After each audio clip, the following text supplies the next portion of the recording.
Hi guys, so I hope you've made your decisions, and those of you who are writing exams, I first of all want to congratulate you for a bold and brave decision.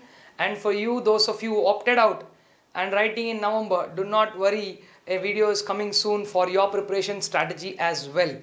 Right, so this video exclusively is for those who have made this bold decision of writing the exam. And let's now get on to the video and see how we are going to plan. Okay, so there you go. You see on screen. First of all, for those who are writing new and old syllabus, I've classified the number of days left.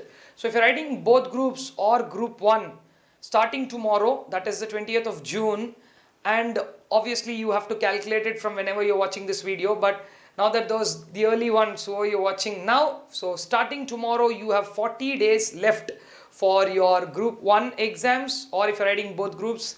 And if you're writing only group 2, which majority of you are, you have a whopping 49 days.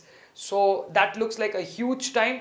Now I understand a lot of you have been complaining that your state of mind was not so cool, and you were unable to prepare the ongoing COVID situation and all that. I agree, it's the state of mind for every student, but somewhere we have to buckle up and get ready for the race. Let's now go ahead and see how things are going to work out for us. So if you are a both group student, what is going to happen with you is in the next 40 days, you got to pull off at least 10 to 12 hours of effective time a day. Now, I do understand asking for effective time of so much is a little challenge, but now that you're locked down at home and we really have nothing to do, and I think you have to put your thoughts to rest. Because I don't want any of you to still panic and keep thinking with all the anxiety whether the exams will really happen or not and all that. So now that you've decided not to opt out, as I told you, it's a brave decision. The way exams are going to be conducted, FAQs have been released by ICAI, so it is their job to ensure your safety and make sure that the exams are conducted safe. All you need to do is be well prepared. So do not think from ICAI's perspective and waste your time and do all this unwanted things. So I have some very interesting things coming up in the video further, where I've also put up some action points and also some precautions to be taken. So first up, you have 40 days and I request you to pull off 10 to 12 hours of effective time, which is ranging between 400 to 480 hours of the higher side. Now being a third party here, I really don't know which subject you are good at and which subject you are not. So that is why I am not going with a subject-wise plan, which I obviously can't do it from here. But what I can also tell you from here is that if you are in the new syllabus, that is with 8 subjects and writing both groups, you have an average of 60 hours per subject, which is very, very good time for revision, considering the fact that you've already studied the subject. And you also had ample amount of time to revise, thinking that your exams were in May. Having said that, I do understand since March or April, people's mindsets were not so cool. That's for the reason that you're constantly watching the news and you're really afraid to go out. Will my exams happen or not? Once a date was released, cancelled, again the dates, again this opt-out issues. So I do understand how the state of mind is, but as I told you, now you have to really gear up. If you are the old syllabus student, since you have only 7 subjects in both groups, I am giving you an extra 8 hours of time, so which makes an average of 68 hours per subject. Now all you lucky ones are writing only the second group. Let's see what your scenario is. So your scenario looks very simple because you're going to get a great number of hours. Let's see how your scenario is working here. So for only one group, you have first of all 48 days, and I'm also asking you to pull 10 to 12 hours, which is very much needed. Don't take it easy that only one group is left over and all that. You get 480 minimum hours with 576 hours on the higher side, and that too only for 4 and 3 subjects respectively. Now, if that one group is your first group or second group, it doesn't make a big difference if you are in the new syllabus because you still have 4 subjects, which is giving you 144 hours, right? So I think you can completely start studying afresh and still finish it. So that much amount of time is there, nothing to panic. Okay, but all this will happen only provided you have a very clean mind. If you're thinking too much, everything will look small. So also on the other side, if you see guys who are from the old syllabus, which a lot of you are, and you're thinking what will happen to your future, don't really go that far. This attempt, make it the last attempt by answering it well. And you've got, if you are in group 1 of the old syllabus, you also have obviously 4 subjects, so 144 hours. But the major chunk who I have been handling all these years is my old syllabus students who got stuck in audit, ITSM. You have 192 hours per subject. No, if you want me to restart coaching, we can do that. We can finish that and then revise and then go that equipped to the exam. Okay. Anyways, though that's not my intention, I'm telling you guys that you have whopping amount of time, so there is nothing to panic. Okay, first stay relaxed. The reason for doing this video is also that because most of you don't put all these numbers on paper. You start very vague and then you keep imagining things, and then we have so much to think for. But I don't want you guys to do all that, and I want you guys to have a clean outlook at what we are dealing with. So let us now also talk about some of the important actions to be taken. Now please take this very seriously, because this video will make sense only when you do this in real time. And the actions, point number 1, some of you who have lost touch with the subject, okay, some of you who think that you lack conceptual clarity, and some of you who think that if there is a class to guide you along, your preparation will speed up. You can choose a crash course, anybody's crash course, whichever is available to you, which is easy, convenient, fitting in those number of hours. I suggest the ones who have only one group, you can confidently and comfortably opt for these. The ones who have both groups to deal with, you can take it. That's why I wrote it as optional. I'm not putting pressure on you and making it compulsory for those subjects. But then lot of you have problem, and that one subject which you have a little problem with will sit like a mountain in front of you and you will study nothing. I've seen this with so many people. So what I honestly suggest at this point of time is, if a crash course is coming up with 30 hour or 40 hour, though you're writing both groups, I showed you 60 hours per subject, 68 hours respectively, right? So you can still allocate some 28 to 30 hours for the crash course, provided you do the crash course and study along with it. Single group guys, it's all up to you. So much amount of time is there. In fact, you can do the full course itself, but I don't suggest you to do that now. And if you still want to do it, you can obviously do that. I have students who are still doing that, which are very confidently taking the full course, because they will be able to dedicate at least 3 to 4 hours per day on a subject, which means that in the next 20 to 25 days you will be finishing it. Still you are left with another 20 to 24 days, which makes it a close to 49 days, right? So people's plans are clear, and I have gathered various people's plans and intel, and then only come to all this conclusion. No sir, I have no problem with my subject, I want to only do revision, and I haven't started anything yet. This is absolutely for you, because if you don't want to panic one day before the exam, you need to have a thorough revision plan.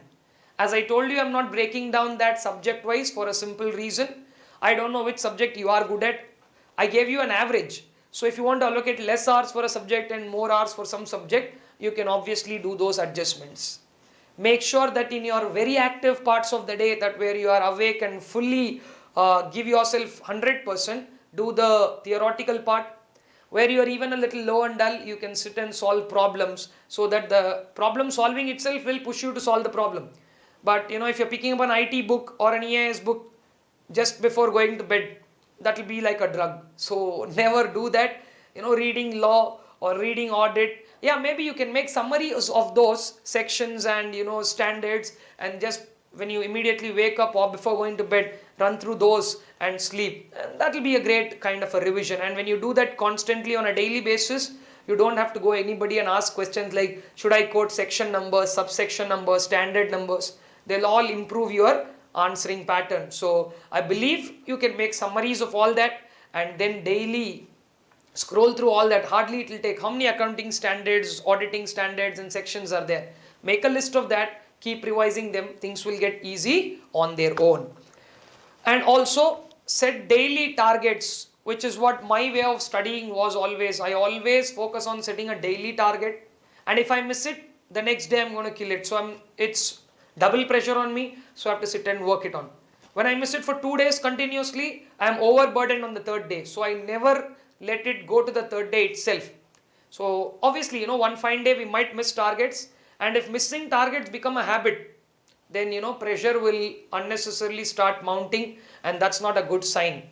But which is also needed, because the clock has to keep ticking downwards, and when you do that only, you will have the pressure enough to face these exams, which I always suggest for anything. But right now with the situation, I think you need that little bit of dosage extra. So break it down clearly, take a pen and paper, sit down and make daily targets for the next 49 days. Make targets, and the more precisely you can express your goals and targets, I'm pretty sure each one of you know the importance of goal setting.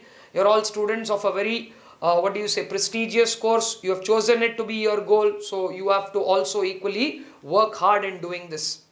Understood? So there are places where health and sanitation have been issues, but students are still picking up their books and studying.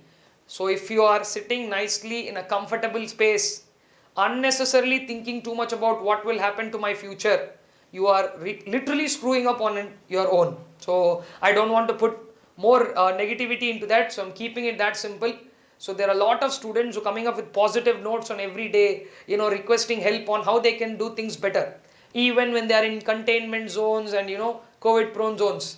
So if you are not in any of that space, if you are very comfortable, and this plan is going to work wonders for you, and I'm very sure that if the attempt is conducted by itself, it's going to be a historic achievement, and you will be part of that history, which is going to be even more amazing. It will be a great story to tell your children and grandchildren that you passed in this kind of a time, which is which is something that more delightful than becoming a CA itself. And then what I put as the compulsory quotient here is the mock exams. I don't want you guys to miss this mock exam part. Okay, because most people, they go to the exam and that will be their first time of writing things, which is something that I've highlighted in so many of my videos, but I believe people don't really care about it because they want to do it at there. Now, somebody was joking with me that, sir, when you're doing the mock exam, should we wear the mask and write? I don't know if you can really try that. You can possibly even do that, because in the exam center, you have to wear the mask and write. See, because nobody goes to play the real game without net practice, which is why I'm telling you. So probably try, because some of you might have breathing issues normally. So how comfortable is the mask for you? Is it good? Are you able to sit with a mask for 3 hours? Or how often do you have to remove it? All these are things that you have to very much estimate and go. These are things nobody would like to tell you guys, because nobody is interested in knowing all this. People will be like, get me the degree. It's not going to happen like that. Small things like these need high importance. I don't know how many of you are watching this video till here also, because most people after a couple of minutes, then they'll be like, yeah, okay, it's the routine. So first of all, we have to cultivate the habit of listening, understanding, and then make the right mindset. That's exactly what is required. Now, I'm going to put through some precautions, which I am actually more interested in telling you than all of what this, as of now, what I've told you. I'm more willing to tell you this, because these are things that I really want you to focus on. On a daily basis, don't open the ICA website to see whether there was any notification. Did they really cancel the exam? No, this is not what I actually want you to do.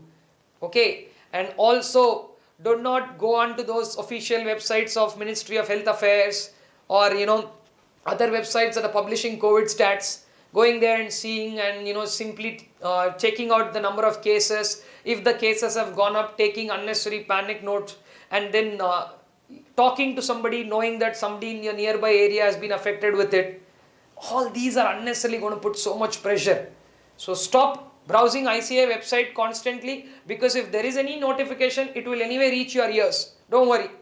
If following social media, see in my list, social media is not there. So I'm not asking you to stay away. from social media. Use it as a relaxation tool. Use it as a communication tool. Right now you're watching YouTube. I'm on Instagram, right? So I put so much of content on Instagram. So I'm not asking you to run away from places. But all I'm saying is use it for a productive, purpose.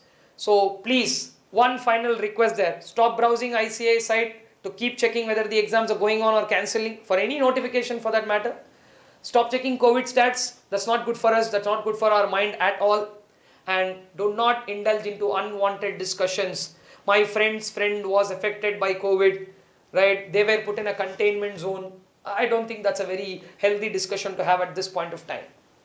And do not get out of the house unless it's an emergency, right? What most people do is, I've been sitting in the house for quite some time, let me take a walk. Now lockdown's not there. Now the moment you step out, you get to meet so many people. And so many people will fill your ears with so much information that is at this point of time not really necessary. I mean, you can obviously take your own calls, but still, unless it's really needed, unless it's an emergency, I 100% recommend self-quarantining. In fact, I go one step ahead and say, isolate yourself.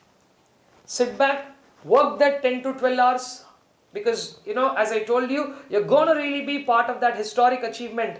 And as far as what I see, I'm very confident that if you can follow this plan, and I do pray God that exams have to happen, because there are a lot of people who have worked so hard to make sure that this will be their last attempt and all that. So if you are, if you want to win the race, you have to start the race. If you're starting the race, only you will win. You stand behind the start line and say, I want to win it, never it's going to happen. So take all these precautions and make sure if you miss anything in the plan, revise it.